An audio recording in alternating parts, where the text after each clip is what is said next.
কবিতা মানব মনের চৈতন্যের ফসল। অবচেতন মন মানব অভিজ্ঞতার অনেক ঐশ্বর্যের ভাণ্ডার, সন্দেহ নেই। অবচেতনের ঐশ্বর্যময় উপাদান কবিতাকে নিশ্চয়ই সমৃদ্ধ করতে পারে, কিন্তু কবিতা এমন একটি শিল্প সৃষ্ট যার পিছনে চেতনার সক্রিয়তার প্রয়োজন আবশ্যক। প্রিয় বন্ধুরা, আজকে উদ্যান লাইভ 34 এক আকাশের তারা আবৃত্তি শিল্পীদের নিয়ে এই অনুষ্ঠানটি আজকে চলছে পঞ্চম পর্ব।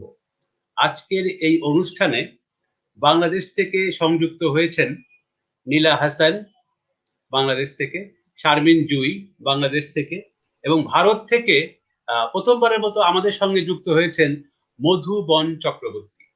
মধুবন চক্রবর্তী একাধারে একজন কবি, একজন আবৃত্তি শিল্পী, এবং অতি সম্প্রতি তিনি একটি পদবি পেয়েছেন। তার নামের পূর্বে এখন অনেকে তাকে ডাকছেন শব্দশ্রী বলে। তাকে আমরা জানাই অভিবাদন আজকে উদ্যান লাইভের এই 34তম পর্বে। পৃথিবীর যেখানে যে প্রান্তে যেজন বসে আজকের এই অনুষ্ঠানটি উপভোগ করছেন, সবাইকে আসসালামু আলাইকুম, আদাব, শুভ সন্ধ্যা। আমি তৌফিক জহুর, আর কথা না বাড়িয়ে চলে যাচ্ছি আজকের মূল অনুষ্ঠানে। আজকে প্রথমেই আবৃত্তি নিয়ে আসছেন নীলা হাসান বাংলাদেশ থেকে। প্রস্তুত থাকবেন মধুবন চক্রবর্তী। আবৃত্তি নিয়ে আসছেন নীলা হাসান। ধন্যবাদ আপনাকে আমাকে আমন্ত্রণ করার জন্য।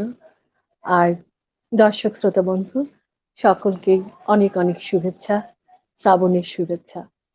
শ্রাবণের মাস চলছে, বৃষ্টি বর্ষণ চলছে। আমার প্রথম কবিতা নজরুলের তোমারে পড়িছে মনে, প্রেম বিরহের সংমিশ্রণের একটি কবিতা। এখানে বর্ষা ভীষণ চমৎকার ভাবে উঠে এসেছে। আবৃত্তি করছি তোমারে পড়িছে মনে। তোমারে পড়িছে মনে, আজ নিপ বালিকার ভীরু শিহরণে, যুথিকার অশ্রুসিক্ত ছল ছল মুখে, কেতুকী বধূর অবগুণ্ঠিত বুকে, তোমারে পড়িছে মনে। হয়তো তেমনি আজি দূর বাতায়নে, ঝিলিমিলি তলে ম্লান ললিত অঞ্চলে, চাহিয়া বসিয়া আছো একা, বারে বারে মুছে যায় আখি জললেখা, বারে বারে নিভে যায় শিউরির বাতি। তুমি জাগো, জাগে সাথে বর্ষার রাতে, সিক্ত পক্ষ পাখি তোমার চাঁপার ডালে বসিয়া একাকী, হয়তো তেমনি করি ডাকিছে সাথীরে। তুমি চাহিয়া আছো শুধু দূর শৈল শিরে, তোমার আখির ঘন নীলাঞ্জন ছায়া, গগনে গগনে আজ ধরিয়াছে কায়া। আমি হেথা রচি গান নবনীপমালা, স্মরণ পাড়ের প্রিয়া, একান্তে নিরালা অকারণে। জানি আমি জানি তোমারে পাবো না আমি, এই গান এই মালাখানি রহিবে তাদেরই কণ্ঠে, যাহাদেরই কভু চাহি নাই। কুসুমে কাঁটার মতো জড়ায়ে রহিল যারা তবু, বহে আজি দিশাহারা শ্রাবণের অশান্ত পবন, তারই মতো ছুটে ফিরে দিকে দিকে উচাটন মন, খুঁজে যায় মোর গীত সুর, কোথা কোন বাতায়নে বসি তুমি বিরহ বিধুর। তোমার গগনে নেভে বারে বারে বিজুলির দীপ, আমার অঙ্গনে হেথা বিকশিয়া ঝরে যায়নি। তোমার গগনে ঝরে ধারা অবিরল, আমার নয়নে হেথা জল নাই, বুকে ব্যথা করে টলমল। আমার বেদনা আজি রূপ ধরি শত গীত সুরে, নিখিল বিরহী কণ্ঠে বিরহিণী তব তোরে ঝুরে। এপারে এপারে মোরা নাই নাই কুল, তুমি দাও আঁখি জল, আমি দিই ফুল। তুমি দাও আঁখি জল, আমি দিই ফুল। ধন্যবাদ নীলা হাসান। ইতিমধ্যে অনুষ্ঠানটি দেখছেন অনেকেই। রওশন রুবি বলছেন, কবি রওশন রুবি, দেখছি কবি উপস্থাপক তৌফিক জহুর, সবার জন্য শুভেচ্ছা। আমাদের কলকাতার বন্ধু চৈতালি বসু বলছেন শুভ সন্ধ্যা। চৈতালি বসু লিখছেন, বাহ খুব সুন্দর পাঠ, মুগ্ধ। জিয়াদ হোসেন হাসান লিখছেন, সকল শিল্পী, সঞ্চালক, কলা কুশলীকে শুভেচ্ছা ও শুভ কামনা নিরন্তর। আব্দুল লতিফ লিখছেন, অসাধারণ আবৃত্তি, মুগ্ধ করে দিল। প্রথমবারের মতো আবৃত্তি নিয়ে আসছেন মধুবন চক্রবর্তী। আসলে এত কবিতা, এত লেখা, যে কবিতার ভিড় আমাকে, আমি মাঝে মাঝে অরণ্যে হারিয়ে যাই আর কি। মানে বুঝতে পারি না আমি কোথা থেকে শুরু করব। কবি জীবনানন্দ দাশকে দিয়ে শুরু করি এবং সেই ঐতিহাসিক কবিতা বনলতা সেন, আপনারা সবাই শুনেছেন। এই কবিতাটি দিয়ে শুরু করি, তারপরে একটি কবিতায় যাব পরে। হাজার বছর ধরে আমি পথ হাঁটিতেছি পৃথিবীর পথে, সিংহল সমুদ্র থেকে নিশীথের অন্ধকারে মালায় সাগরে।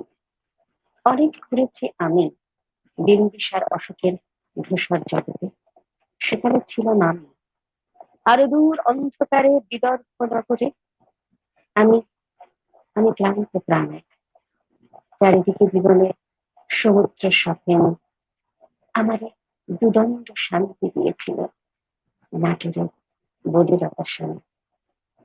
চুলতার কবেকার অন্ধকার বিদিশার নেশা, মুক্তার শ্রাবস্তির তারকার্য।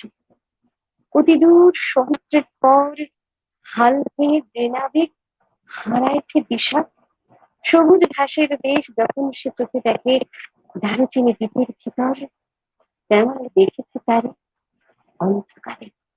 বলেছে সে, এতদিন কোথায় ছিলেন?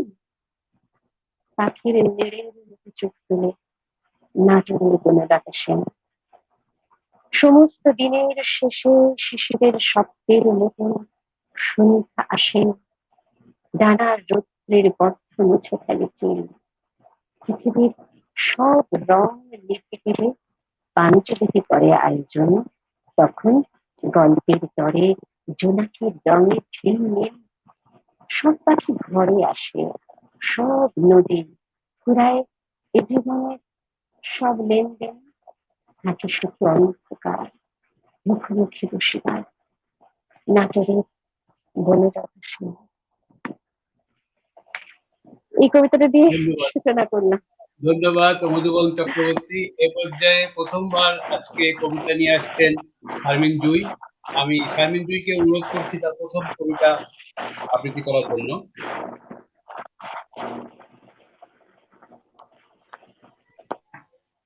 অনেক মাইকটা আনমিউট ধন্যবাদ করতে হবে। ভাইয়া। আপনার এই আয়োজনটা আপনার এই আয়োজনটা খুবই চমৎকার একটা আয়োজন, খুব ভালো লাগে। বিশেষ করে আমরা যারা বাংলাদেশের শিল্পীরা আছি তারা এখানে অংশগ্রহণ করছে, পাশাপাশি আমাদের প্রতিবেশী দেশ ভারত, ওপার বাংলার শিল্পীরা আসছেন। এটা খুব ভালো একটা বিষয়, ভালো লাগে আসলে। তো অনেক ধন্যবাদ যারা আমাদের সাথে আছেন আজকে, যারা শুনছেন, প্রিয় দর্শকদেরকে। শুরু করছি রবীন্দ্রনাথকে দিয়ে খনিকা কাব্যগ্রন্থের বোঝাপড়া। মনের আজ কহ যে, ভালো মন্দ যাহাই আসুক, সত্যের লও সহজে। কেউ বা তোমায় ভালোবাসে, কেউ বা বাসতে পারে না যে। কেউ বিকিয়ে আছে, কেউ বা সিকি পয়সা ধারে না যে। কতকটা যে স্বভাব তাদের, কতকটা বা তোমারও ভাই, কতকটা এ ভবের গতি, সবার তরে নহে সবাই। তোমায় কতক ফাঁকি দেবে, তুমিও কতক দেবে ফাঁকি। তোমার ভোগে কতক পড়বে, পরের ভোগে থাকবে বাকি। মান্ধাতারি আমল থেকে চলে আসছে এমনই রকম। তোমার কি এমন ভাগ্য, বাঁচিয়ে যাবে সকল জখম। মনের আজ কহ যে, ভালো মন্দ যাহাই আসুক, সত্যের লও সহজে। অনেক ঝঞ্ঝা কাটিয়ে বুঝি এলে সুখের বন্দরেতে, জলের তলে পাহাড় ছিল, লাগলো বুকের অন্দরেতে। মুহূর্তে পাজর গুলো উঠলো কেঁপে আত্মরবে, তাই নিয়ে কি সবার সঙ্গে ঝগড়া করে মরতে হবে? ভেসে থাকতে পারো যদি, সেইটি সবার চেয়ে শ্রেয়। না পারো তো বিনা বাক্যে চুপ করিয়া ডুবে যেও। এটা কিন্তু অপূর্ব নয়, ঘটনা সামান্য খুবই। শঙ্কা যেথায় করে না কেউ, সেইখানে হয় জাহাজ ডুবি। মনিরে তাই কহ যে, ভালো মন্দ যাহাই আসুক, সত্যের এলাও সহজে। তোমার মাপে হয়নি সবাই, তুমিও হওনি সবার মাপে। তুমি মরো কারো ঠেলায়, কেউ বা মরে তোমার চাপে।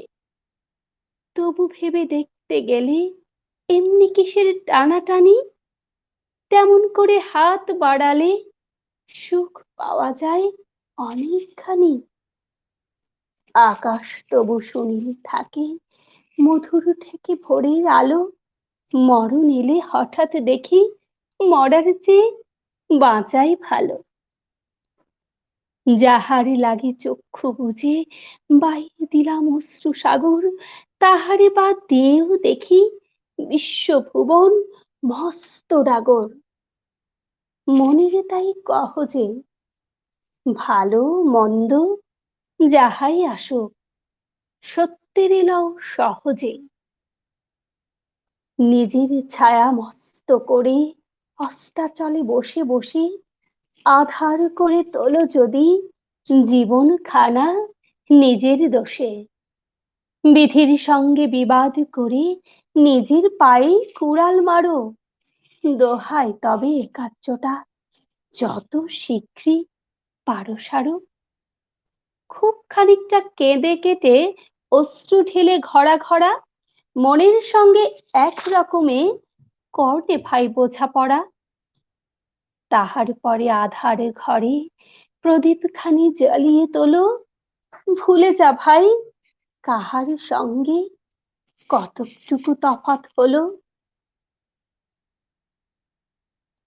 মনিরে তাই কহ যে, ভালো মন্দ যাহাই আসুক, সত্যের এলাও সহজে।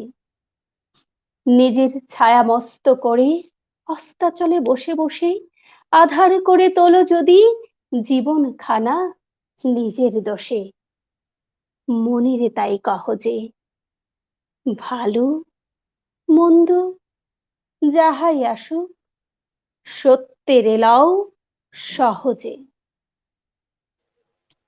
ধন্যবাদ। ধন্যবাদ শারমিন জুই, চমৎকার একটি আবৃত্তি শুনলাম। ইতিমধ্যে আরো কিছু মন্তব্য এসে গেছে। মনোয়ারা রহমান লুবনা বলছেন, প্রিয় জুই আপু, অনেকদিন পর শুনছি আপনাকে, ভালোবাসা জানবেন। জিয়াদ হোসেন বলছেন, জিয়াদ হাসান বলছেন, সার্বজনীন কবিতা যেন এই বোঝাপড়া, কি অসাধারণ বোঝাপড়া। নব্বই দশকের কবি বন্ধু আমাদের কবির হোসেন লিখছেন, আসলেই ব্যতিক্রম, আবৃত্তি এখন অনেক কমে গেছে, সবার আবৃত্তি খুব সুন্দর।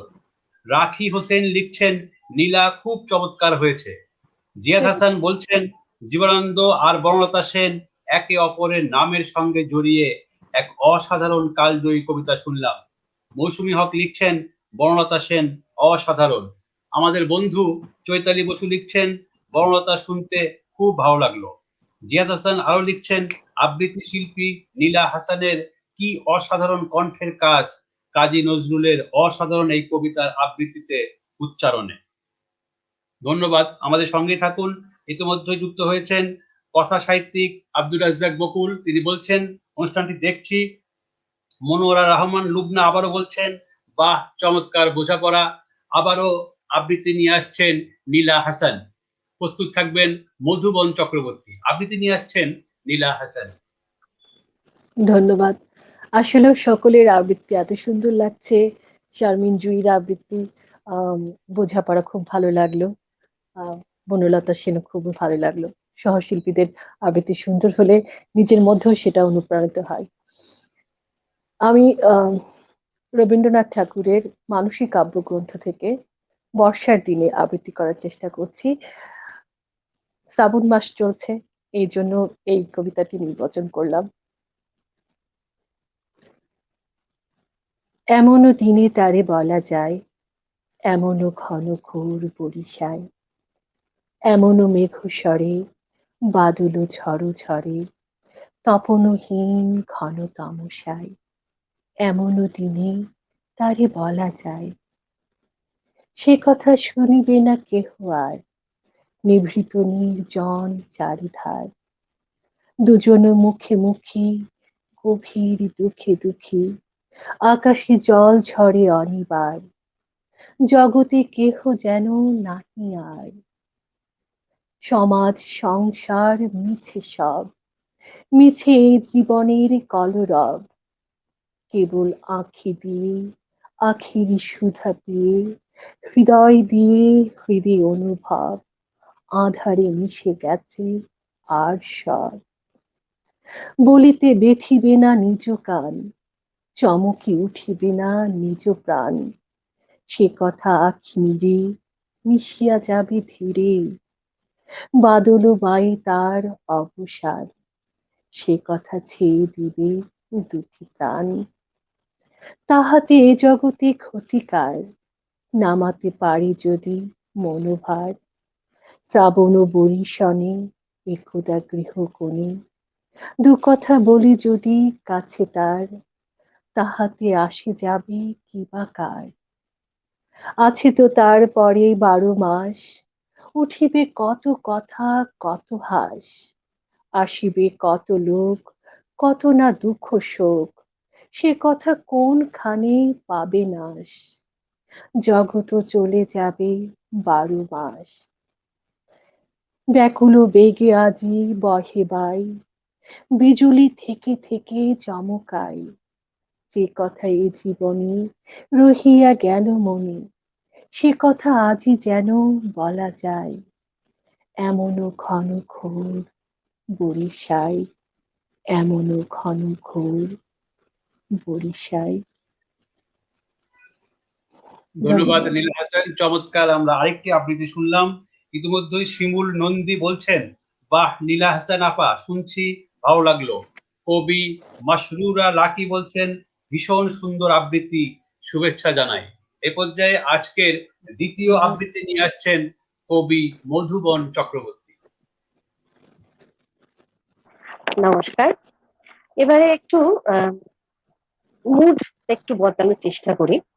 আর আরেকবার বলি যে তৌফিক যিনি রয়েছেন আমাদের সঙ্গে উপস্থাপক, বিশিষ্ট উপস্থাপক এবং কবি বন্ধু, আমার ওনার লেখা পড়ার সৌভাগ্য হয়েছে ফেসবুকে, উনি অসাধারণ লেখেন। ইচ্ছে রয়েছে যে তার যদি একটি কবিতা আমি পড়তে পারি, যদি সময় থাকে, সেটা শেষ বেলায় নিশ্চয়ই করবো। আর এই নান্দনিক আয়োজনে আসতে পেরে আমার খুবই ভালো লাগছে, তার কারণ সকলের সাথে পরিচিত হওয়া যায় এবং অনেক কবি বন্ধুর সাথে পরিচিত হতে পারছি, তাদের সম্পর্কে জানতে পারছি। এই যে মেলবন্ধন, এটা সত্যি খুব আনন্দের বলে আমার মনে হয়। এবারে যে কবিতাটি পড়বো সেটি ভবানী প্রসাদ মজুমদারের লেখা আরো একটি অত্যন্ত জনপ্রিয় কবিতা, বাংলাটা ঠিক আসে না।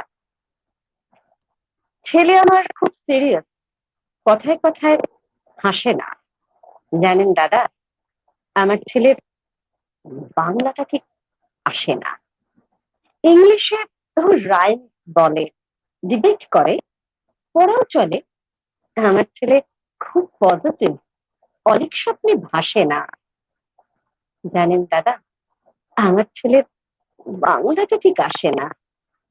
ইংলিশ ওর গুলে খাওয়া, ওটা ফার্স্ট ল্যাঙ্গুয়েজ, কিন্তু সেকেন্ড। সত্যি বলছি, হিন্দি তো দারুণ তেজ, কি লাভ বলুন বাংলা পড়ে।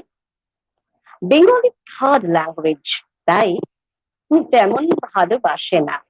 জানেন দাদা, আমার ছেলে বাংলাটা ঠিক আসে না। বাংলা আবার ভাষা নাকি? নেই কোনো চং বেঙ্গলিতে? সহজ সরল এই কথাটা লজ্জা কিসের মেনে নিতে? English very fantastic, Hindi sweet scientific, Bengali is glamorous. ও প্লিজ এদের পাশে না। জানেন দাদা, আমার ছেলে বাংলাটা ঠিক আসে না। বাংলা যেন কেমন কেমন, খুব দুর্বল প্যানে, শুনলে বেশি গা জ্বলে যায়, একঘেয়ে আর ঘ্যান ঘ্যানে। কিসে গরম, কিসের আশা, আর চলে না বাংলা ভাষা। কবে যেন হয় বেঙ্গলি ডে, ফেব্রুয়ারি মাসে না? জানেন দাদা, আমার ছেলে বাংলাটা ঠিক আসে না। ইংলিশ বেশ বোম্বাস্টিং, শব্দে ঠাসা দারুণ ভাষা। বেঙ্গলি ইজ ডিসগাস্টিং, ডিসগাস্টিং, সর্বনাশা। এই ভাষাতে দিবানিশি হয় শুধু ভাই বিএনপিসি। এই ভাষা তাই হলে বেশি সবাই ভালোবাসে না। জানেন দাদা, আমার ছেলে বাংলাটা ঠিক আসে না। বাংলা ভাষা নিয়েই নাকি এখনো ব্যঙ্গ, সবাই মুগ্ধ। বাংলা তাদের মাতৃভাষা, বাংলা তাদের মাতৃযুদ্ধ।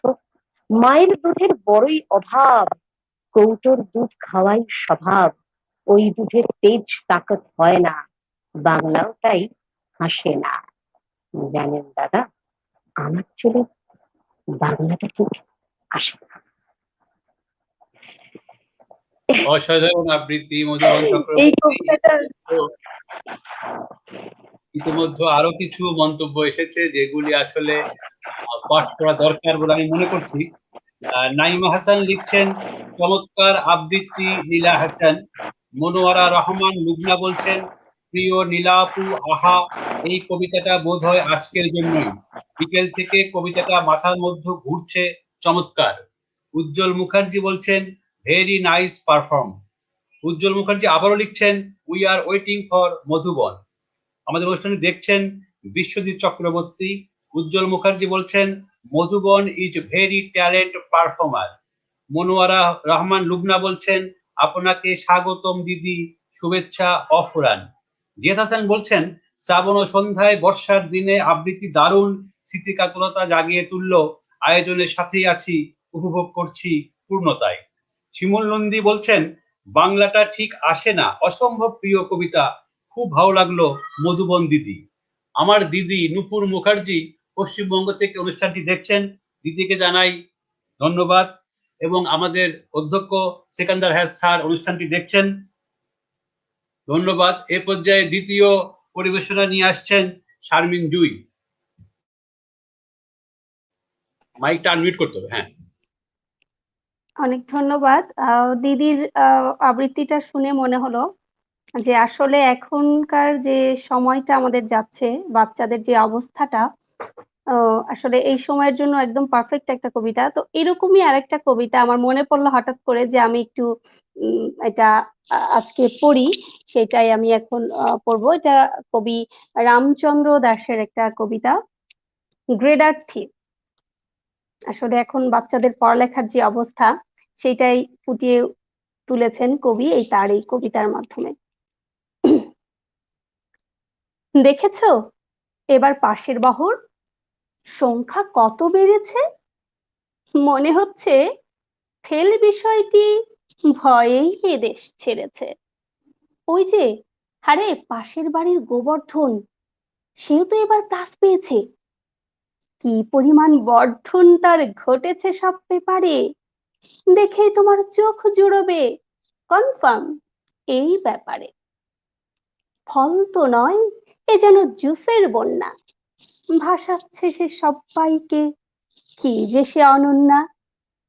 এর চেয়ে খুশি আর কি আছে, ফল ধরেছে গাছে গাছে, গাছটি সে যাই হোক বা না হোক, ফলে যাচ্ছে ভেঙে, তারই রঙে দিক দিগন্ত উঠেছে আজ রেঙে। কিন্তু যখন প্রশ্ন করি, গীতাঞ্জলি কে রচেছেন, বিদ্রোহী কার লেখা, অমনি বলে ভ্রু কুচকে, হয়নি এসব দেখা। আর তো দেখার দরকারই বাকি, প্রশ্নগুলোর অপশন সব দিক, সেখান থেকে বেছে বেছে একটিতে দেব টিক। আবার যদি প্রশ্ন করো, বাতাস কেন যায় না দেখা, তরল কেন জল, প্রশ্ন শুনেই দু চোখে তার ভীষণ কৌতূহল। কি অবান্তর প্রশ্ন এসব, এসব পড়ার দরকার কি, এসব কিছু না জানলেও ক্ষতি কিসের, কার যায় কি। অত জানার দরকার নেই, প্লাস পেয়েছি সেটাই অনেক কিছু। কেউ যদি সব জানতেই চায় ছুটুক বইয়ের পিছু, আমার ওসব দরকার নেই, সরকারও তা জানে। তাই তো কেউ জানতে চায় না ওসব কথার মানে। গোবর্ধন যে প্লাস পেয়েছে ভীষণই তার গর্ব, কোনো কিছু না জানলেও মান হবে না খর্ব। বিদ্যের জোর যাই হোক না, পাশ করেছে, প্লাস পেয়েছে বাড়তি, বিদ্যার্থী না, শিক্ষার্থী না, সবাই এখন গ্রেডার্থী। ধন্যবাদ। ধন্যবাদ শারমিন জুই, চমৎকার। আমরা আরেকটি কবিতা শুনলাম। ইতিমধ্যে আরেকটি মন্তব্য এসেছে উজ্জ্বল মুখার্জির কাছ থেকে। দাদা লিখছেন, very nice presentation Madhuban, it's an excellent, super. ধন্যবাদ দাদা, আমাদের সঙ্গেই থাকুন। চৈতালি বসু আমার বন্ধু লিখছেন পশ্চিমবঙ্গ থেকে, সত্যি সুন্দর কবিতা, সমসাময়িক। শিমুল নন্দী লিখছেন, সমসাময়িক প্রেক্ষাপট নিয়ে খুব সুন্দর লেখনী এবং আবৃত্তি জুই আপা। ধন্যবাদ শিমুল নন্দী দাদা, আমাদের সঙ্গেই থাকুন। এ পর্যায়ে তৃতীয় আবৃত্তি নিয়ে আসছেন নীলা হাসান। ধন্যবাদ। একটু ভিন্ন রকম কবিতাটি তসলিমা নাসরিনের লেখা, আমার পছন্দের। এখানে মৃত্যুকে ভিন্ন অর্থে আর কি, রূপক অর্থে আহ, ব্যবহার করা হয়েছে।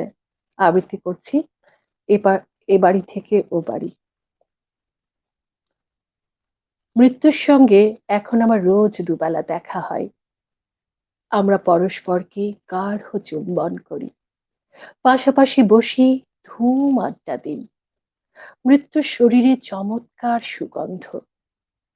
হাঁটুতে থুতনি রেখে জীবনের গল্প যখন করি, থই থই নদী, নদীতে ডুবে ভেসে কৈশোর যাপন, ধুলো খেলা।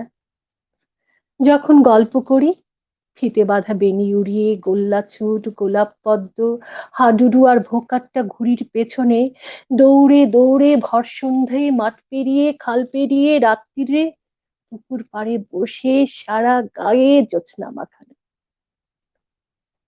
জলের উপরে শুয়ে থাকা রূপলি মাছ দেখে সেই মাছের দিকে হাত বাড়ালে হাহ, হাতের মুঠোয় আসে মাছ নয়, টুকরো টুকরো চাঁদ।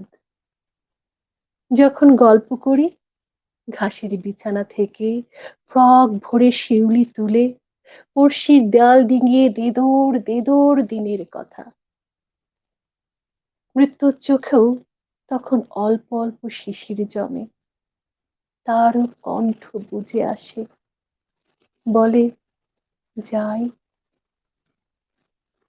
মৃত্যুর সঙ্গে রোজ দুবেলা দেখা হয় আমার।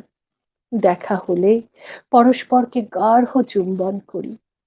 আর যখন গল্প করি, কৈশোর পেরোতেই গহন অরণ্যে এক পাল বুনো মোষের মুখে আমাকে ছেড়ে দিল কারা যেন।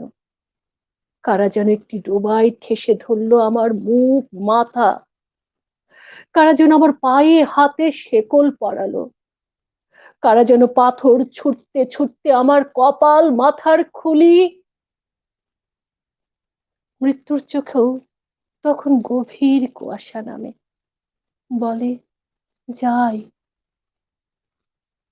মৃত্যুর সঙ্গে রোজ দুবেলা দেখা হয় আমার। আমার চুলে পিঠে হাত বুলিয়ে সে কথা দিয়েছে, আবার আসবে সে। এবার আর ঘোর অন্ধকারে আমাকে একলা বসিয়ে কোথাও যাবে না। তার বাড়ি আছে একটি, আলোয় ঝলমল, ওখানে নেবেই আমাকে। আমার চুলে পিঠে হাত বুলিয়ে সে কথা দিয়েছে, কথা দিয়েছে। ধন্যবাদ নীলা হাসান, চমৎকার। আমরা আরেকটি আবৃত্তি শুনলাম। ইতিমধ্যেই কবি তাহমিনা শিল্পী একটি মন্তব্য করেছেন। তিনি বলছেন, বাহ, কবিতার বৃষ্টিতে উদ্যানের উঠোনে এসে ভিজে গেলাম, সবাইকে শুভেচ্ছা। ইসরাত জাহান দীপ্তি বলছেন, নীলা হাসান শুভ কামনা। আব্দুল রাজ্জাক বকুল বলছেন, অনেক ভালো লাগছে আবৃত্তি। আমাদের অনুষ্ঠানটি দেখছেন চালচিত্র পত্রিকার সম্পাদক, রিল ম্যাগাজিন সম্পাদক রাজা শহীদুল আসলাম। সুধাংশু রঞ্জন শাহাদাত অনুষ্ঠানে দেখছেন পশ্চিমবঙ্গ থেকে আব্দুল্লাহ বিপ্লব বলছেন শুভ কামনা সকলের জন্য।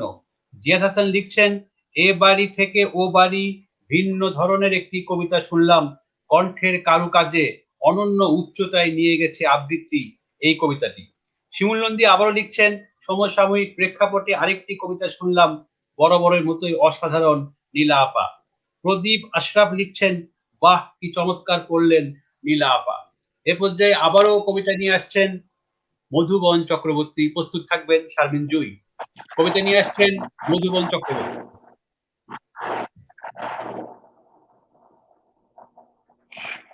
এবারে আমি একটি আঞ্চলিক ভাষার কবিতা পড়ার চেষ্টা করছি। কবিতাটি লিখেছেন শামস আল মোমেন।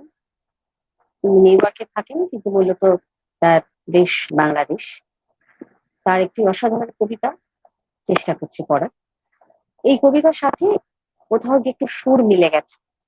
পুরোটাই কবিতা, আসলে গানের কথাও একটা কবিতা, সেটাকে মিলিয়ে আমি একটু পড়ার চেষ্টা করছি। কান্দে কেন মন, কও দেখি বুবু, অমন জ্যোৎস্না আসে কেন আকাশের গায়ে, শীতের পাখি সব দক্ষিণে কেন যায়, কি এমন দুঃখ তার, এত কেন অস্থির হয়, এক তিল তর না সয়, মাঝি নাই নাও নাই, খালি জোনাকির ঢেউ শত শত, মুই যে না ফের বসে থাকো ট্রেন ফেল করা যাত্রীর মতো, কিসে মোর টান এত, মোর কি কোনো কাম নাই, কারোর সাথে কথা নাই, ভালো মন্দ 19-20 দেখবার কায়ও নাই, কিসে মুখ টানিয়ে আনে যখন তখন, কেন কেন ঘরের ভিতর সারাক্ষণ ভাঙে চিড়ে মন। শুনবো কৈতক সেদিনে আছিল জ্যোৎস্না এমন, মোর জৈবতী মন কিতে খুঁজে কিতে বসে, কি জানি কখন ঘর থেকে বাড়ায় আসে, নদীর শীর্ণ ঢেউ ছাড়া কিছু নড়ে না তার পাশে, সাইকেল কাঁধিয়ে কে জানি পার হয় হাঁটু জল, ঘর হারা পরিবেশে কান্দি কান্দি ভিজায় আঁচল, শুনশান মধুপুর মুরগি পাড়া শেখের হাট, এতক্ষণ কার হাত তৈ মোর পিঠ চুল কাঁধ, অকস্মাৎ অকস্মাৎ যেন কত জন্মের তিয়াস নিয়ে আমার শরীর জাগিয়ে ওঠে, ধর্মের ধ্বজা বংশের মান ভাঙি চিড়ি পুরি থাকে ওঠে, কখন যে মাথা মোর নত হয়ে আসে, নত হওয়া পরে তার বুকের উপর চোখ খুলে দেখি ভোর, সেই সুখ দিনে দিনে বড় হয় দেহের ভিতর, কিছু স্নিগ্ধ চোখে মুখে, কিছু করে ভর দেহের পর, কাউকে মানুষ মানুষ এমন কেন হয়, দেখিলে এমন মুখ আর কথা কেন না কয়, যদি হাঁটু কুদে ওই হাঁটি উত্তরে, যখন সূর্য উঠে কি দিয়া থাকা যায় এমন সত্তরে, যদি দুই মন এক হয় আর ধরা যায়, যদি সত্য হয় চিকলির ঢেউ আদানের সুর, কেন কয় ওরা কপাল পুড়িতে মোর বাজারে, হাজার মুখের কথা যদি এক হয়, মানো কি না মানো, তাও তাও সত্য হয়ে উঠে ওর বড় উৎসাহ, খিলিপানি ছোট লাল করি ঘুরে ফিরে হয় কি রইল কোঠিকার জমিদার, মুই যদি পাপি হও আর কি নয় তার সমান ভাগিদার, মধুপুর কাশীগঞ্জ হিসকি পাড়া দিয়ে যখন গামছা কাঁধে হন হন করে হাঁটি যায়, আর পায়ের আওয়াজ নিঃশ্বাস উদাস ঘুরিয়ে ফিরিয়ে আসে, মোর বুকে টাকা দেয়, সারাক্ষণ পূর্ণিমার চাঁদ পায়া ভাসে ওর মন, মনে হয় মোর মতো অভাগীর এই বুঝি সুখ, যে নাম মোর ধ্যান জ্ঞান জান দিয়া রাত ভালোবাসো মুই, খোদার নামের পর যার নাম দিয়া চলি ফিরি শুই, সে মুখ ফেরা থাকে ঘটনা হয়, এর কি হয় বুঝি, এর কি হয়? ধন্যবাদ মধুবন চক্রবর্তী, চমৎকার আরেকটি আবৃত্তি করলেন। সম্ভবত আপনার সাউন্ডে একটু সমস্যা হচ্ছে, আপনি একটু হেডফোন ছাড়া এরপরে আবৃত্তিটা করবেন, হেডফোন ছাড়া এরপরের বার, তাহলে বুঝতে পারবো আমরা যে আসলে সাউন্ডটার বিষয়টা কি।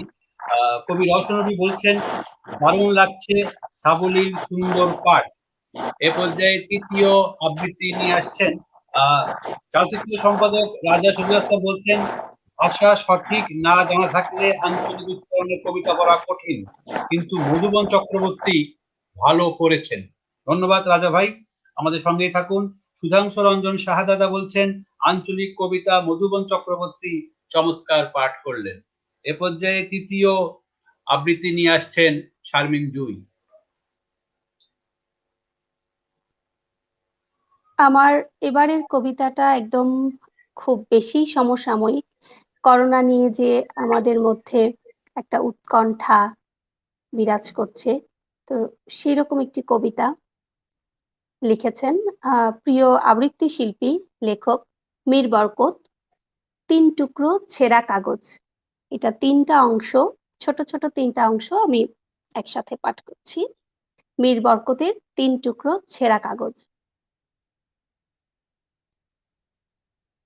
অনেক দিনের সংসার, সম্পর্কে রজ্জু মজবুত, ছকছকে তকতকে, আর তো কেউ নেই। মহামারীর লোলুপ মুখগহ্বর থেকে একা ফিরে আসা, চিরসখার দেহখানি আইসিইউর বিছানায়, অনিচ্ছুক ফেলে রাখা, উছলে ওঠা কান্নায় পায়চারি এপাশ ওপাশ। হাসপাতালের বারান্দা অকুলাশ্রয়, নিরাশার ফাঁক গলে উকি দেয় দুর্লভ আশা। প্রিয়জনের সাড়া পাওয়ার এতটুকু আকুতি, কিনারা মিলবে না জেনেও হতাশার অতলে এতটুকু জাগানিয়া বাণীর সন্ধান। চিকিৎসকের পানে অসার চোখে চেয়ে থাকা, হাহা কান্নার বুক ঠেলে বেরিয়ে আসা পরিচিত জনের আতঙ্কিত জিজ্ঞাসা। কি বা বলবে তাদের, নিজেই বা কি জানে, কি জানে ভবিতব্য কিভাবে টেনে নিয়ে যাবে কোন অজানার স্রোতে। মাতার নিষ্প্রাণ দেহখানি কাঁধে নিয়ে চলছে এক সন্তান। বারান্দার রেলিংয়ে ঝুঁকে সজল কান্নায় ভেসে যাওয়া পুত্রবধূর কাতর চাহনি। জ্যেষ্ঠ সন্তান আগেই ছেড়েছে মায়ানস্বর পৃথিবী। কনিষ্ঠ সন্তান উন্নত জীবনের ডাকে কোন এক দূর বিদেশে।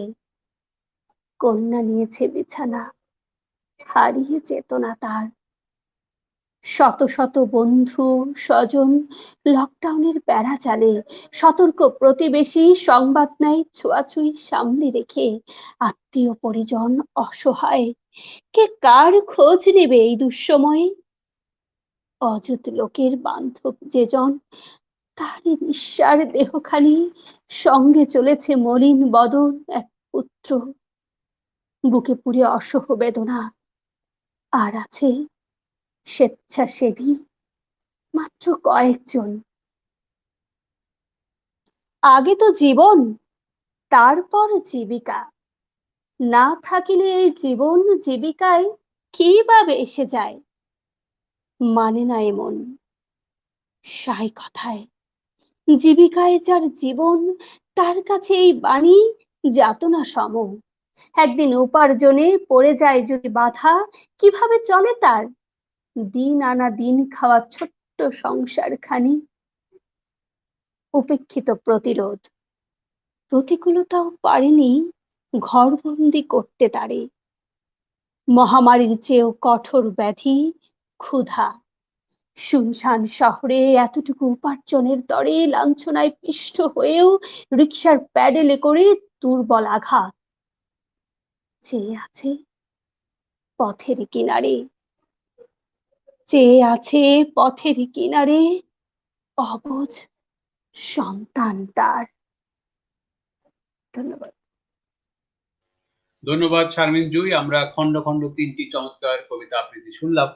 ইতোমধ্যেই কবি রওশন রুবি লিখছেন, শারমিন জুই শুভেচ্ছা আপনাকে, চমৎকার আবৃত্তি। কবি শাহনাজ পারভীন লিখছেন, শুভেচ্ছা ও শুভ কামনা রইল। রাজা শহীদুল ইসলাম ভাই লিখছেন, ভালো লাগলো শারমিন জুঁইয়ের আবৃত্তি কবিতার প্রথম অংশ কষ্টের। ধন্যবাদ রাজা ভাই, আপনার মন্তব্য আমাদেরকে প্রাণিত করছে। ইতিমধ্যে আমরা চলে যাচ্ছি আবারও নীলা হাসানের কাছে তার চতুর্থ কবিতা শোনার জন্য। আবার আবৃত্তি নিয়ে আসছেন নীলা হাসান। ধন্যবাদ আপনাকে। খুব সুন্দর একটি আয়োজন, সবার সহশিল্পীদের আবৃত্তি শুনতে খুবই ভালো লাগছে। শারমিন জয়ী, মধুবন দুজনের আবৃত্তি খুব খুব চমৎকার, খুব ভালো লাগছে। আমি এবার একটু জীবনমুখী আবৃত্তি করতে চাচ্ছি একটি কবিতার, তারাপদ রায়ের কবিতাটি।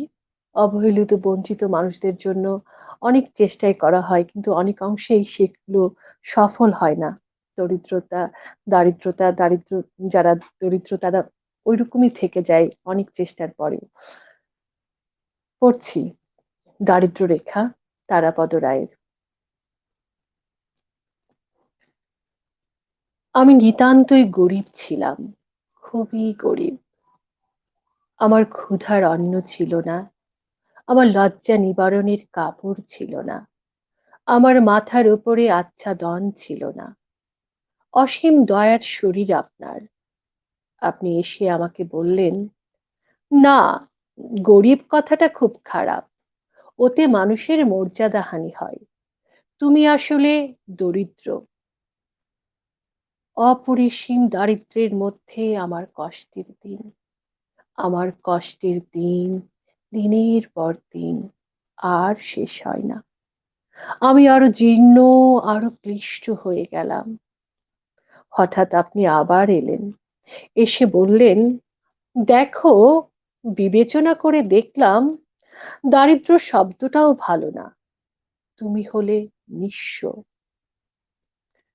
দীর্ঘ নিঃস্বতায় আমার দিনরাত্রি, গনগনে গরমে ধুঁকতে ধুঁকতে, শীতের রাতের ঠান্ডায় কাঁপতে কাঁপতে, বর্ষার জলে ভিজতে ভিজতে আমি নিঃস্ব থেকে নিঃস্বতর হয়ে গেলাম।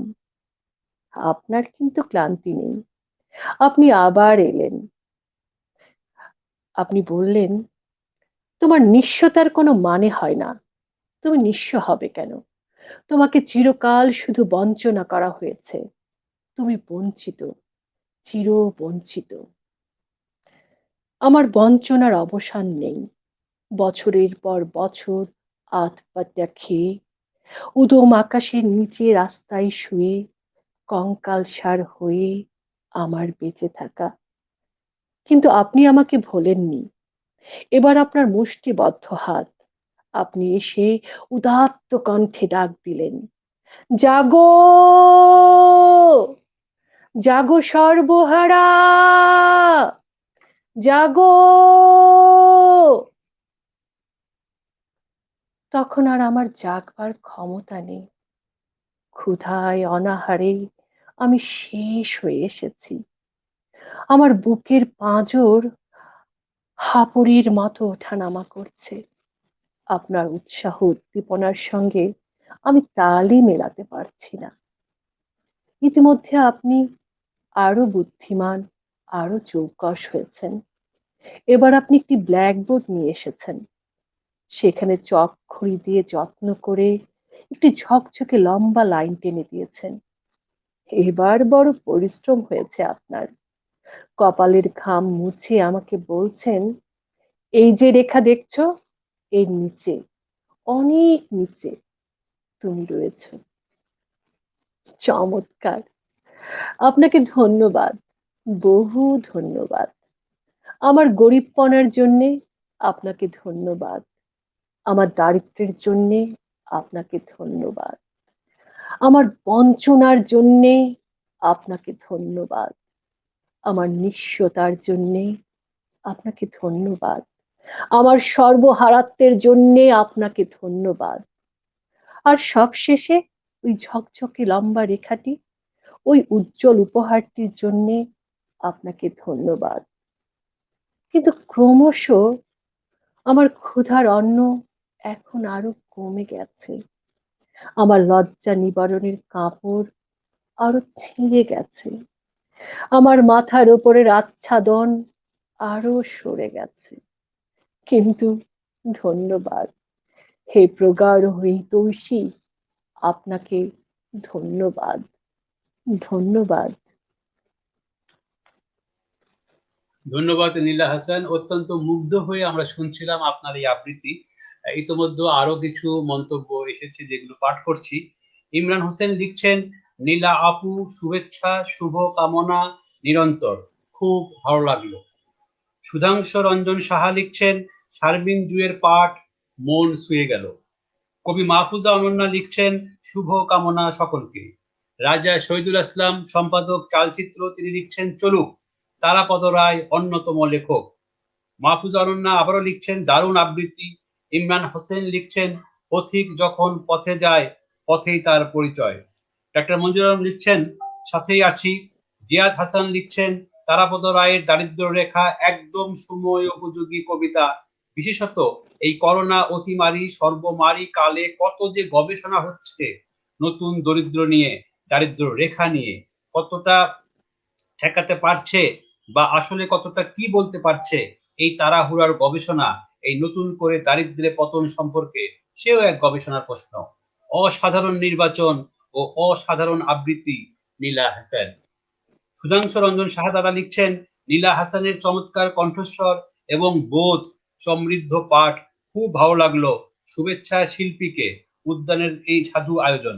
ইমরান হাসান আবারও লিখছেন, আবৃত্তি শুনতে ভালো লাগে, সকলকে শুভেচ্ছা। ডাক্তার মঞ্জুর আলম লিখছেন, ভীষণ আকৃষ্ট হলাম নীলা হাসানের আবৃত্তিতে। আজকে অনেক অনেক দর্শক দেখছেন অনুষ্ঠানটি, এটি একটি ভালো খবর। প্রতিদিনই আমাদের অনুষ্ঠান সবসময় জন্য দেখেন, কিন্তু আজকে মনে হচ্ছে একটু বেশি মানুষ দেখছেন আর কি। ধন্যবাদ। এ পর্যায়ে আমি চলে যাচ্ছি আবারও মধুবন চক্রবর্তীর কাছে। এবারে চতুর্থ কবিতা নিয়ে আসছেন মধুবন চক্রবর্তী। প্রস্তুত থাকবেন শারমিন জুই।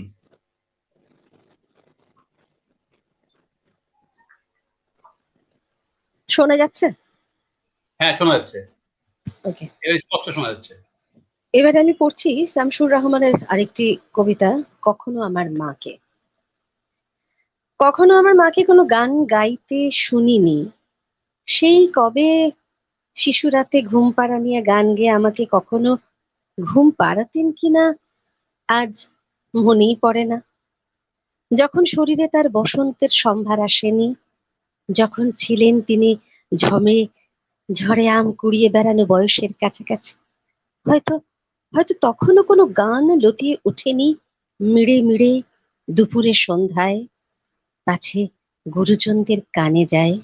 এবং এবং স্বামীর সংসারে এসেও মা আমার সারাক্ষণ ছিলেন নিশ্চুপ, বড় বড় বেশি নেপথ্যচারিণী। যতদূর জানা আছে, টপ্পাকে খেয়াল তাকে করেনি তখন কোনোদিন।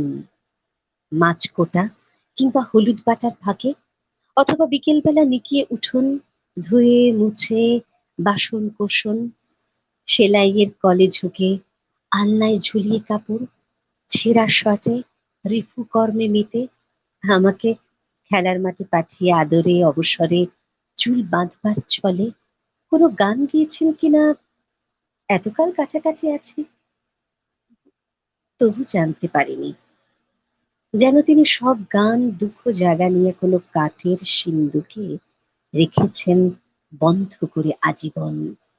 এখন তাদের গ্রন্থিল শরীর থেকে কালেপত্রে সুর নয়, শুধু ন্যাপথলিনের তীব্র ঘ্রাণ ভেসে আসে, ন্যাপথলিনের তীব্র ঘ্রাণ ভেসে আসে। অসাধারণ কবিতা আবৃত্তি করলেন মধুবন চক্রবর্তী। শামসুর রহমান বাংলা সাহিত্যের একজন অন্যতম প্রধান কবি এবং 50 দশকের বাংলাদেশের সবচাইতে গুরুত্বপূর্ণ প্রধান কবিদের মধ্যে একজন তিনি, এবং তিনি অত্যন্ত গুরুত্বপূর্ণ কবি। তার এই কবিতাটি যতবার শুনেছি ততবার হৃদয়ের মধ্যে এক ধরনের শিহরণ জেগে যায়। আজকে আপনার কণ্ঠে শুনেও অন্যরকম একটি ভালো লাগার আবেশে আবেগায়িত হলাম আর কি। এ পর্যায়ে আবারও কবিতা নিয়ে আসছেন শারমিন জুই। তার পূর্বে আমি আরো 3টি মন্তব্য পাঠ করছি আর কি। সারোয়ার কামাল লিখছেন, নীলা হাসানের পরিবেশনা অনবদ্য। আমাদের দিদি শর্মিষ্ঠা পাল, একজন আবৃত্তি শিল্পী, তিনি আমাদের অনুষ্ঠানে আসেন আর কি, তিনি অনুষ্ঠানে দেখছেন। মৌসুমী হক বলছেন, এত সাবলীল আবৃত্তি, আমি মুগ্ধ মধুবন চক্রবর্তীর আবৃত্তি শুনে। শারমিন সীমা বলছেন, সকল কবিকে বর্ষার ভেজা পুষ্পের মতো সতেজ লাগছে। সুধাংশু রঞ্জন সাহাদাদা বলছেন, মধুবন চক্রবর্তীর পাঠ ভালো লাগলো, আবৃত্তি নিয়ে আরো অনুষ্ঠান হোক। এ পর্যায়ে আবৃত্তি নিয়ে আসছেন শারমিন জুই। আমার এবারের কবিতাও করোনাকে কেন্দ্র করেই, তবে করোনার আমরা যে ভালো দিকগুলো আছে, কিছুটা অভ্যাসের যে পরিবর্তন হয়েছে আমাদের আহ প্রাত্যহিক জীবনে, তো সেটি এই কবিতার মাধ্যমে ফুটে উঠেছে। এটি কবি রামচন্দ্র দাশের পালা বদল। কত কথাই বলতে তুমি আগে, কথার মালা সাজিয়ে নিয়ে মুগ্ধ অনুরাগে। বলেছিলে যদি কভু একটু সুযোগ পেতে, আমার কাজের বেশিরভাগই তুমিই করে দিতে। তা এবার তো বেশ চান্স পেয়েছো শেখার, নাও না শিখে সকল কিছু, নাও দেখে যা দেখার। তোমার জন্য সাত সকালে হেসেলে হাল ধরে, সারা জীবন যে কাজগুলো আমি গেছি করে। এবার যখন সুযোগ পেলে সকল শিখে নাও, এতদিন যা চাইছো দিতে, এইবারে তা দাও। শোনো, এই যে এটা চায়ের পাত্র, ওটায় থাকে চিনি, এসব দিয়েই চা দিয়েছি তোমায় প্রতিদিনই। পাত্রগুলো চিনে রাখো, ওটায় থাকে নুন, চায়ের সাথে মেশাও যদি, চাটাই হবে খুন। আর আর যে সেসব শিশি বোতল মশলা আছে এতে, মাপ মতো সব পারলে দিতে, দারুণ হবে খেতে। এটা হলো তেলের পাত্র, ওটায় ময়দা, চাল, ঠিকঠাক সব মনে রেখো, হারাই না যেন তাল। ফ্রিজে আছে মাছ, মাংস, সবজি ও জলপাই, হাত বাড়ালেই সকল পাবে যক্ষুনি যা চাই। আজ সকালের ব্রেকফাস্টে আমার কিন্তু লুচি, দিনে রাতে কি কি খাবো দিচ্ছি তারও সূচি। একটুও যদি হেরফের তার হয়, তখন তুমি দেখবে আমার নতুন পরিচয়। হা করে কি দেখছো চেয়ে, এতদিন যা করেছো তুমি, অল্প কিছু নমুনা তার দিলাম তোমায় আমি। খাওয়ার পরে বাসনগুলো ক্লিনার দিয়ে মেজো, বাসন দেখেই বুঝবো তুমি কেমন তারকেজো। শোনো, ফ্লোরগুলো সব মুছতে হবে, বাথরুমটাও ঘষতে হবে। আর তুমি তো জানোই আমি ভীষণ পরিষ্কার, ঠিকভাবে সব করবে কিন্তু, নইলে তিরস্কার। বেড গোছানো, ঘর সাজানো, আরো যেসব কাজ মন দিয়ে না করলে তা সব খবর আছে আজ। সকল শুনে বাড়ির কর্তা ভাবেন মনে মনে, কোত্থেকে যে করোনা এলো কি কুক্ষণে। ওরই জন্য হঠাৎ দেখি বদলে গেছে পালা, কতদিন যে মাজতে হবে হাঁড়ি পাতিল থালা। অফিসে তো ভালোই ছিলাম, বাসায় কাজের ছেলে, জীবনটাই তো দেখছি এখন বড্ড এলেবেলে। লকডাউনের সময়টা তো শিক্ষা দিল বেশ, হতচ্ছাড়া করোনা কাল কবে যে এর শেষ। জীবন চক্রে হঠাৎ যদি পালা বদল ঘটে, বদলটা মানতে হবে, সেও তো সত্য বটে। সংসারের এই কর্মযজ্ঞে যত সকল কাজেই ভীষণ দামি, ভাবো যতই ছোট্ট কিংবা যতই ভাবো খুব অনামি, সকল কাজে ভীষণ প্রয়োজন। যে কাজ যে জন নিজে করে, বোঝে তা সেই জন। কাজ দিয়ে তাই করো না ভাই কাজের অসম্মান, জীবন তীর্থে সকল কাজই ভীষণ মূল্যবান। ধন্যবাদ। ধন্যবাদ শারমিন জুই, চমৎকার আমরা একটি সমসাময়িক কবিতা শুনলাম। ইতিমধ্যেই জিয়াদ হোসেন লিখছেন, ভিন্ন ধারার আবৃত্তি করলেন মধুবন চক্রবর্তী কোনো এক মাকে। সারোয়ার কামাল লিখছেন, মধুবন চক্রবর্তীর পরিবেশনা খুব ভালো লাগলো, দারুণ তার কণ্ঠ। সুধাংশু রঞ্জন সাহাদাদা বলছেন, শারমিন জুয়ের পাঠ বেশ ভালো, সঞ্চালনা খুব ভালো হচ্ছে। ইতিমধ্যে আমরা 55 মিনিট পেরিয়ে গিয়েছি আর কি। আমাদের 12টি কবিতা আবৃত্তি হয়ে গেছে। আজকের পঞ্চম কবিতা নিয়ে আসছেন নীলা হাসান। পঞ্চম কবিতা নিয়ে আসবেন এখন নীলা হাসান। প্রস্তুত থাকবেন মধুবন চক্রবর্তী। ধন্যবাদ। এখন যে কবিতাটি আমি আবৃত্তি করার চেষ্টা করব, এই কবিতাটি বাঙালিদের পড়েনি শোনেনি এমন কোনো মানুষ নেই। কাজলা দিদি, যতীন্দ্রমোহন বাগচির। আবৃত্তি করছি। বাঁশবাগানের মাথার উপর চাঁদ উঠেছে ওই, মাগো আমার শোলক বলা কাজলা দিদি কই। পুকুর ধারে নেবুর তলে থোকায় থোকায় জোনাক জলে, ফুলের গন্ধে ঘুম আসে না, একলা জেগে রই। মাগো আমার কোলের কাছে কাজলা দিদি কই। সেদিন হতে কেন মা দিদিরে না ডাকো, দিদির কথায় আঁচল দিয়ে মুক্তি কেন থাকো। খাবার খেতে আসি যখন দিদি বলে ডাকি তখন, ও ঘর থেকে কেন মা আর দিদি আসে না কো। আমি ডাকি তুমি কেন চুপটি করে থাকো। বলো মা দিদি কোথায় গেছে, আসবে আবার কবে। কাল যে আমার নতুন ঘরে পুতুল বিয়ে হবে, দিদির মতো ফাঁকি দিয়ে আমিও যদি লুকাই গিয়ে, তুমি তখন একলা ঘরে কেমন করে রবে। আমিও নাই দিদিও নাই, কেমন মজা হবে। ভুঁই চাপাতে ভরে গেছে শিউলি গাছের তল, মারাস নে মা পুকুর থেকে আনবি যখন জল। ডালিম গাছের ফাঁকে ফাঁকে বুলবুলিটি লুকিয়ে থাকে, উড়িয়ে তুমি দিও না মা ছিঁড়তে গিয়ে ফল। দিদি যখন শুনবে এসে বলবে কি মা বল। বাঁশবাগানের মাথার উপর চাঁদ উঠেছে ওই, এমন সময় মাগো আমার কাজলা দিদি কই। লেবুর তলে পুকুর পাড়ে ঝিঝি ডাকে ঝোপে ঝাড়ে, ফুলের গন্ধে ঘুম আসে না, তাই তো জেগে রই। রাত্রি হলো মাগো আমার কাজলা দিদি কই। বাঁশবাগানের মাথার উপর চাঁদ উঠেছে ওই, মাগো আমার শোলক বলা কাজলা দিদি কই। কাজলা দিদি কই।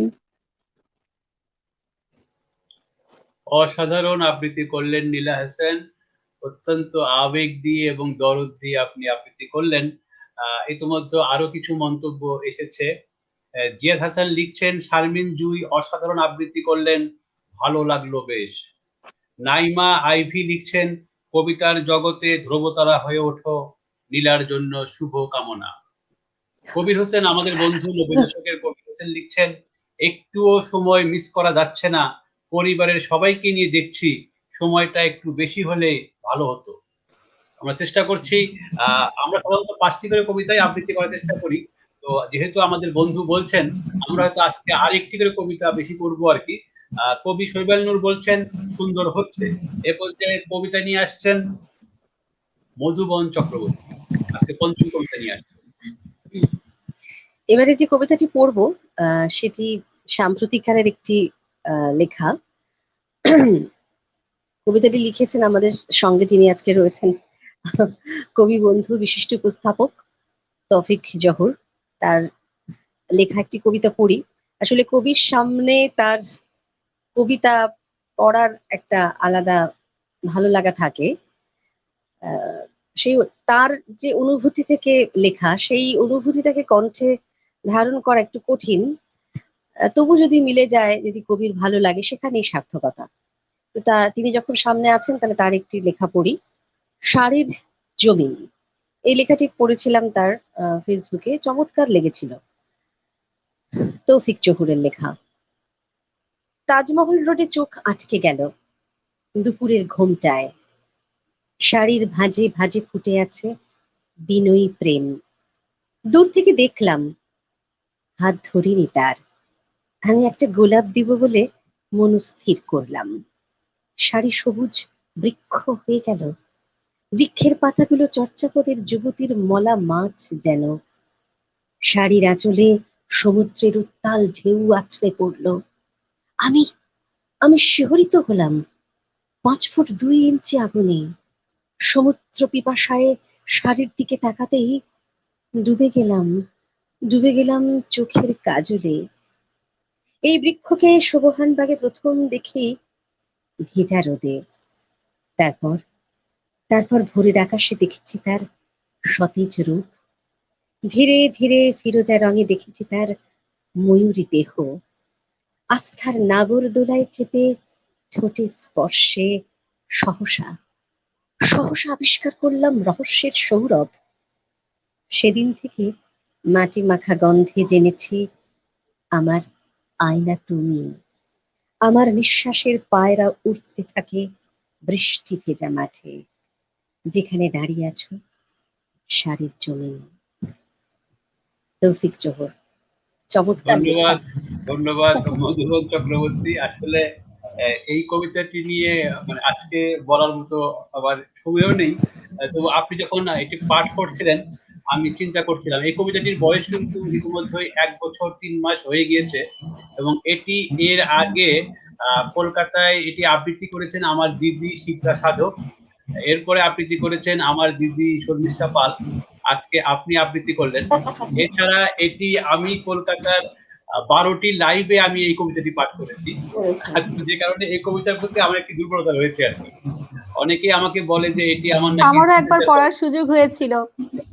হ্যাঁ সরি শারমিন একবার পাঠ করেছিল এটি আর কি। তো এই কবিতার প্রতি আমার একটু দুর্বলতা রয়েছে। আর আমার এবং তরুণ কবি আমার অনুজ কবি কুশল ভৌমিকের সঙ্গে আমার একটি যৌথ কাব্যগ্রন্থ বেরোচ্ছে শব্দের ওঙ্কার। এটি বাংলা এবং ইংরেজি ভাষায় অনুদিত হচ্ছে আর কি, the magical echo of sound. সেখানে শাড়ির জমিনটি বাংলা এবং ইংরেজি ভাষায় অনুবাদ হয়ে আসছে আর কি। এটি সম্ভবত আগের মাসে বের হবে আর কি। তো বইটি বের হলে আশা করছি আপনাকে আমি পাঠিয়ে দেবো আর কি। ইতিমধ্যে আরো কিছু মন্তব্য এসেছে যেগুলি আসলে পাঠ করা দরকার। তো আপনাকে ধন্যবাদ দেই মধুবন দিদি, আপনি আমার কবিতাটি পাঠ করেছেন। আমি একটু জানতাম না যে আজকে আপনি আমার কবিতা পাঠ করবেন। ধন্যবাদ আপনাকে। জিয়াদ হোসেন লিখছেন, কাজলা দিদি যে সময়ে লেখা এ কবিতা সেই সময়ে বাঙালির গড় আয়ু ছিল 50 বছরের নিচে। মহামারী অতিমারিতে কত ছোট বয়সের মানুষ যে মারা গেছে সে সময়। ছোট বোনের বৃদ্ধির জন্য আকুতি ফুটে উঠেছে নীলা হাসানের আবৃত্তিতে। অসাধারণ লেখা লিখেছেন জিয়াদ হাসান, আপনাকে ধন্যবাদ। ডাক্তার মঞ্জুর লিখছেন, কি মিষ্টি কণ্ঠ সবার, আবৃত্তির সাথে কবিদের কণ্ঠে গান শুনতে ইচ্ছে করছে। রাজা শহীদুল আসলাম ভাই লিখছেন, নীলা হাসানের জন্য শুভ কামনা।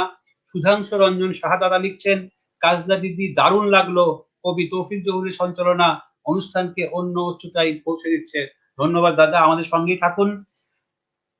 রাজা শহীদুল আসলাম আবারও লিখছেন, তৌফিক জহুর ভালো সঞ্চালক, কবি এবং ভালো আয়োজক। কবির হোসেন বলছেন, অসাধারণ কবি বন্ধু তৌফিক জহুরের কবিতাটি আবৃত্তি আসলেই কবিতার জন্য জরুরি। আসলে এখানে অনেকগুলো লেখা আসছে যেগুলির সঙ্গে আমার নাম জড়িয়ে আছে, যেগুলো পাঠ করছি না সে কারণে। আসলে সবাইকে ধন্যবাদ। আপনারা অনুষ্ঠান নিয়ে মন্তব্য করুন, আমাকে নিয়ে নয়। অনুষ্ঠানটি কেমন হচ্ছে সে বিষয়ে মন্তব্য করুন এবং আবৃত্তি শিল্পীদেরকে আপনারা উৎসাহ দিন। তাদের আবৃত্তি সত্যিকার অর্থে আজকে হৃদয় ছুঁয়ে যাচ্ছে। এই পর্যায়ে আবৃত্তি নিয়ে আসছেন শারমিন জুই।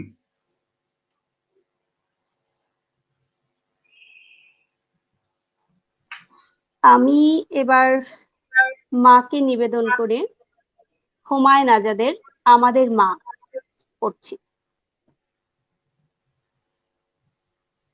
আমার কি একটু ইকো হচ্ছে নাকি? সাউন্ড কি ঠিক আছে? ঠিক আছে, ঠিক আছে। আচ্ছা।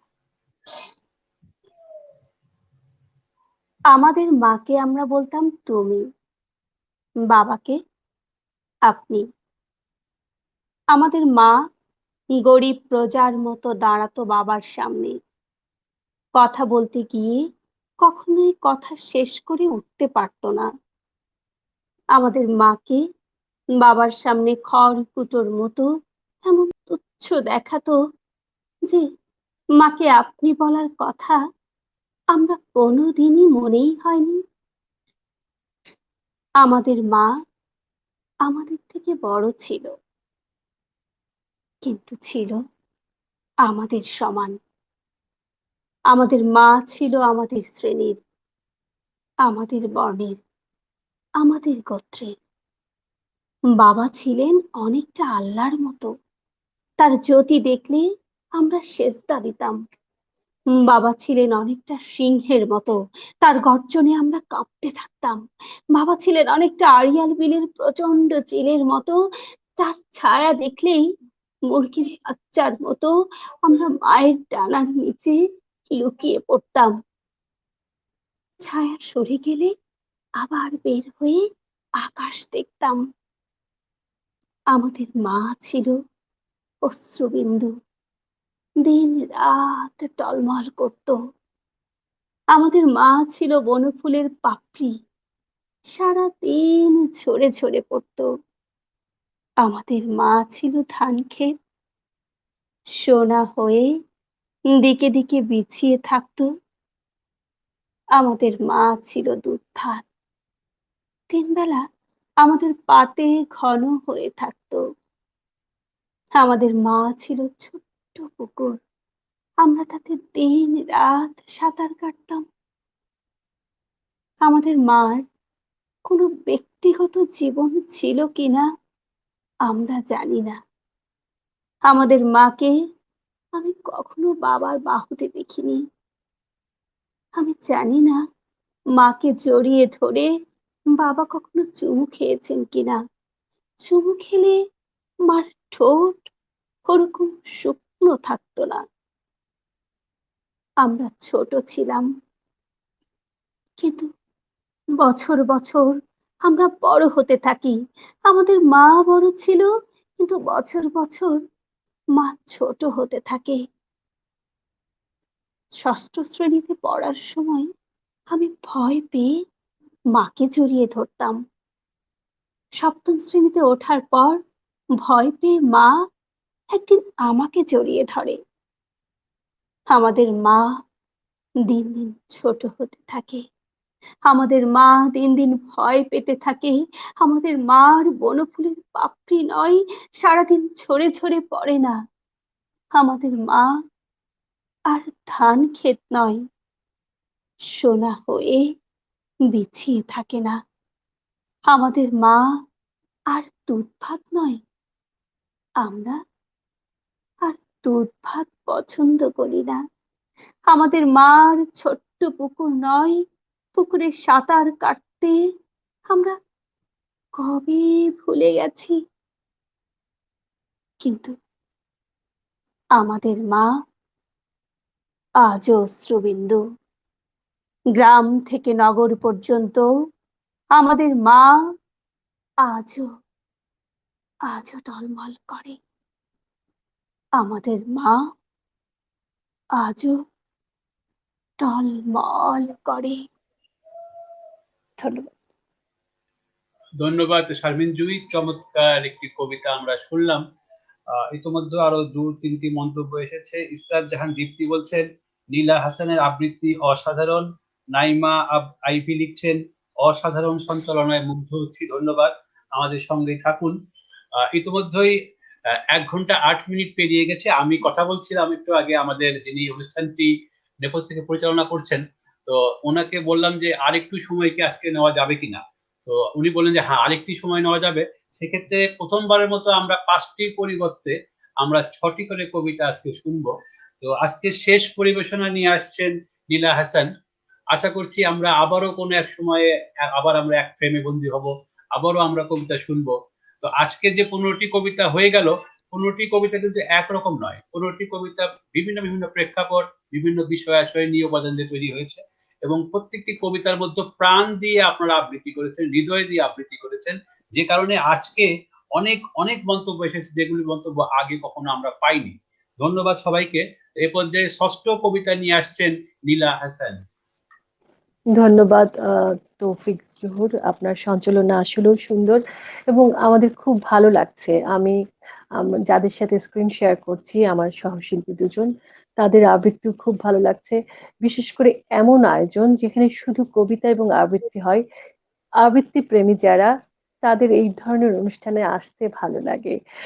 গান মিশালো অনেক কিছুতে থেকে শুধু যদি আবৃত্তি হয় সেসব জায়গায় বেশি ভালো লাগে পাঠ করতে। আমার শেষ কবিতা আবৃত্তি করছি আমি, আহ রবীন্দ্রনাথ ঠাকুরের প্রচ্ছন্ন।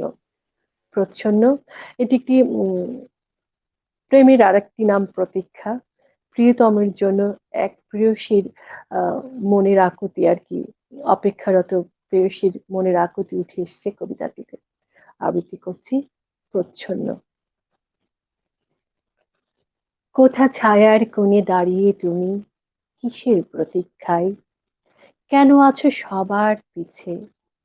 যারা ধুলা পায়ে ধায় গো পথে তোমায় ঠেলে যায়, তারা তোমায় ভাবে মিছে।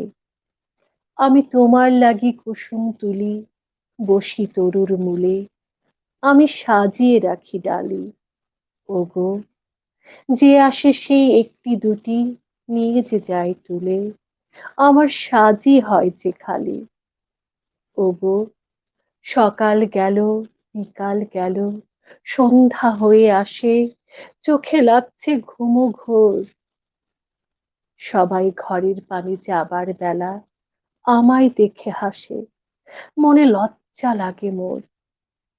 আমি বসে আছি বসন খানি টেনে মুখের পরে, যেন ভিখারিনীর মতো। কেহ শুধায় যদি, কি চাও তুমি? থাকি নিরুত্তরে, করি দুটি নয়ন নত। আজি কোন লাজিবা বলবো আমি, তোমায় শুধু চাহি। আমি বলবো কেমন করে, শুধু তোমারই পথ চেয়ে আমি রজনী দিন বাহি। তুমি আসবে আমার তরে, আমার দৈন্যখানি যত্নে রাখি, রাজ ঐশ্বর্যে তব তারে দিব বিসর্জন। ওগো, অভাগিনীর এ অভিমান কাহার কাছে কব, তাহা রইল সঙ্গোপন। আমি সুদূর পানে চেয়ে চেয়ে ভাবি আপন মনে, হেথা তৃণে আসন মেলে। তুমি হঠাৎ কখন আসবে হেথায়, বিপুল আয়োজনে তোমার সকল আলো জেলে। তোমার রথের পরে সোনার ধ্বজা ঝলবে ঝলমল, সাথে বাজবে বাঁশির তান। তোমার প্রতাপ ভরে বসুন্ধরা করবে টলমল, আমার উঠবে নেচে প্রাণ। তখন পথের লোকে অবাক হয়ে সবাই চেয়ে রবে, তুমি নেমে আসবে পথে, হেসে দুহাত ধরে ধুলা হতে আমায় তুলে লবে। তুমি লবে তোমার রথে, আমার ভূষণবিহীন মলিন বেশে ভিখারিনীর সাজে তোমার দাঁড়াবো বাম পাশে। তখন লতার মতো কাব্য আমি, গর্বে সুখে লাজে সকল বিশ্বের সকাশে।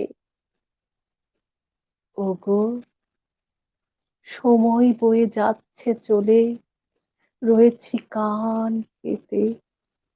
কোথা কই গো চাকার ধ্বনি, তোমার এ পথ দিয়ে কত না লোক গর্বে গেল চলে, কতই জাগিয়ে রণরণী। তবে তুমি কুগো নীরব হয়ে রবে ছায়ার তলে, তুমি রবে সবার শেষে। হেথায় ভিখারিনীর লজ্জা কি গো, ঝরবে নয়ন জলে, তারে রাখবে মলিন বেশে। আজি কোন লাজিবা বলবো আমি, তোমায় শুধু চাহি। আমি বলবো কেমন করে, শুধু তোমারই পথ চেয়ে আমি রজনী দিন বাহি। শুধু তোমারই পথ চেয়ে আমি রজনী দিন বাহি। অসাধারণ আবৃত্তি নীলা হাসান, হৃদয় ছুঁয়ে গিয়েছে। একদম সময় তো শেষ, তবুও কিছু মন্তব্য আমি পাঠ করছি। রাজা শহীদুল ইসলাম, সম্পাদক চালচিত্র, তিনি লিখছেন অসাধারণ পড়েছেন শারমিন জুই। জিয়াদ হাসান লিখছেন প্রকৃত ছবি এঁকেছে শারমিন জুইয়ের কণ্ঠে হুমায়ুন আজাদের আমাদের মা। এ ছবি তৎকালীন মায়েদের চিত্র তথা সামাজিক ভাবে নারীদের জীবন চিত্র। সে অর্থে শামসুর রহমানের কখনো আমার মাকেও একই রকম চিত্র বর্ণনা করেছে। এ কি বাস্তব চিত্র নাকি সামাজিক নারী নির্যাতনের চিত্র ফুটিয়েছেন কবিদ্বয়। পশ্চিমবঙ্গ থেকে ৮০ দশকের গুরুত্বপূর্ণ কবি সৌমিক বসু দাদা লিখছেন ঝকঝকে অনুষ্ঠান। নাইমা আইভি লিখছেন শারমিন জুই ভালো লাগলো মাকে নিয়ে আপনার আবৃত্তি। দেবলীনা দাশগুপ্ত লিখছেন ভীষণ সুন্দর কবিতা। ইসরাত জাহান দীপ্তি বলছেন খুব সুন্দর আবৃত্তি অনুষ্ঠান। ইসমাইল জুমেল বলছেন বাহ। জিয়াদ হোসেন আবারও লিখছেন যতবার শুনি একই মন্তব্য, প্রচ্ছন্ন কবিতাটি এতদিন যেন আপাত প্রচ্ছন্ন ছিল লীলা হাসানের এই আবৃত্তিতে প্রকাশের জন্যই। প্রচ্ছন্ন প্রেম আর প্রচ্ছন্ন অভিমানের সূক্ষ্ম আবেগের এমন বহিঃপ্রকাশ খুব কম কণ্ঠের উচ্চারণে প্রকাশ পায়, এও আবৃত্তি শিল্পের এক প্রচ্ছন্ন কৌশল। আবহ সঙ্গীত ও ভিডিওগ্রাফির দৃষ্টিনন্দন চমৎকার শৈল্পিক উপস্থাপন। অসাধারণ লিখেছেন জিয়াদ হাসান। কবির হোসেন বলছেন আমাদের বন্ধু আসলেই করোনার গৃহবন্দিত্ব ও একগুঁয়েমি কাটানোর জন্য এই ধরনের আবৃত্তি ভীষণ দরকারি। আজকের সময় সীমাবদ্ধতা মানলেও আরেকদিন আপনাদের হাজির করার জন্য সঞ্চালকের প্রতি অনুরোধ। অবশ্যই ওনারা আবারও আসবেন আমরা আশা করছি। এ পর্যায়ে আবৃত্তি নিয়ে আসছেন, আজকে শেষ আবৃত্তি নিয়ে আসছেন মধুবন চক্রবর্তী। প্রস্তুত থাকবেন শারমিন জুই। আমি যে কবিতাটি দিয়ে আজকে শেষ করব আমার আজকের অনুষ্ঠান এবং বিদায় নেব, সেটি ৮০ দশকের আর এক বিশিষ্ট কবি শাহিন রেজার লেখা। একদিন রবীন্দ্রনাথ এসেছিলেন আমাদের শহরে। আমাদের শহরে একদিন রবীন্দ্রনাথ এসেছিলেন। বরিশাল থেকে স্টিমারে ফুলার হাট হয়ে পা রেখেছিলেন জনারণ্যে। পথে অবশ্য ক্ষণিক দাঁড়িয়েছিলেন শহীদ ফয়েজুদ্দিনের সমাধির পাশে। তারপর সাধনা পোলের উপর থেকে দৃষ্টি ছড়িয়ে খুঁজেছিলেন আহসান হাবিবকে। তাকে পড়ে শোনাতে চেয়েছিলেন বনলতা সেন। একদিন আগেই কীর্তন খোলার পাশে দাঁড়িয়ে যা তাকে শুনিয়েছিলেন স্বয়ং জীবনানন্দ দাশ। শহর তখন যানবাহনহীন, নেই রিক্সা, নেই গাড়ি, এমনকি কোনো মোটর সাইকেলও। সমগ্র লোকালয় স্তব্ধ, সমস্ত মানুষ সদর রোড মুখী। কবির সৌজন্যে টাউন হলে সেদিন মঞ্চস্থ হয়েছিল রক্তকরবী। নন্দিনী রূপী শাহানা আখতাবের লিপে ভেসেছিলেন ক্ষমা দাশগুপ্ত, তার সহ অভিনেতা শঙ্কর চাওজাল। জাদুর কাঠি নিয়ে রবি ঠাকুরের চুলে ঢেউ তুলেছিলেন জুয়েল আইচ। সবশেষে কবি এসে থমকে গিয়েছিলেন খেয়াঘাটে শহীদ মিনারের বেদিতে। সেদিন শত রক্ত জবা। কবি তার মধ্যে খোঁজার চেষ্টা করছিলেন বিধানের রক্ত আর ভাগীরথীর লজ্জাকে। এরপর বালেশ্বর পেরিয়ে তার দীর্ঘ পা জোড়াসাঁকোর দিকে। একদিন আমার শহরে রবীন্দ্রনাথ এসেছিলেন। একদিন ফিরোজপুর হয়েছিল কবির শহর। তুমি রবে নীরবে হৃদয়ে মম, তুমি রবে নীরবে নিবিড় নিভৃত পূর্ণিমা নিশীথে নিঃসম, তুমি রবে নীরবে। ধন্যবাদ মধুবন চক্রবর্তী, চমৎকার পরিবেশনা। এবং একজন অনুরোধ করেছিলেন যে আবৃত্তি শিল্পীদের কণ্ঠে গান শুনলে ভালো লাগতো, আপনি শেষে একটু শুনিয়ে দিলেন, আশা করছি শুনেছেন। দাদা সৌমিক বসু লিখছেন চমৎকার মধুবন। ডক্টর মঞ্জুর আলম বলছেন গত একটি আড্ডায় বলেছিলাম কবিতা লেখার চেয়ে কবিতা আবৃত্তি করা বেশ কঠিন। আজকের আড্ডায় কবিদের আবৃত্তি ধারণা পাল্টে দিল। সত্যি আজকে দারুণ সব আবৃত্তি শুনলাম। সকল কবির জন্য অনেক অনেক শুভকামনা। নাইমা আইভি বলছেন খুব সুন্দর নীলা। মিস্টার ইমরুল হাসান শিমন বলছেন আজকের শিল্পীদের সব আবৃত্তি উপভোগ করছি। নীলা হাসান বরাবরই আপনার আবৃত্তি চমৎকার, তবে আজ আপনার একের পর এক পরিবেশনা আরো ভালো লাগলো। জিয়াদ হাসান বলছেন বাহ, একদিন আমাদের শহরে এসেছিলেন মধুবন চক্রবর্তীর কণ্ঠে বেশ লাগছে এই উচ্চারণ। আজকের শেষ পরিবেশনা নিয়ে আসছেন শারমিন জুই।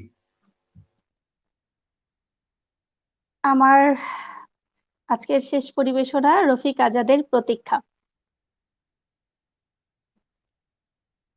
এমন অনেক দিন গেছে আমি অধীর আগ্রহে অপেক্ষায় থেকেছি হেমন্তে পাতা ঝরার শব্দ শুনবো বলে।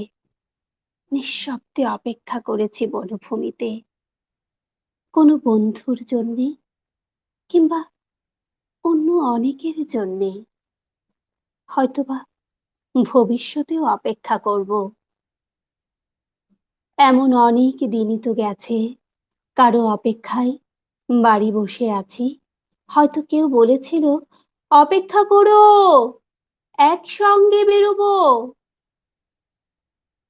এক শনিবার রাতে খুব ক্যাজুয়ালি কোনো বন্ধু ঘোরের মধ্যে গোঙানির মতো উচ্চারণ করেছিল, বাড়ি থেকো, ভোরবেলা তোমাকে তুলে নেব।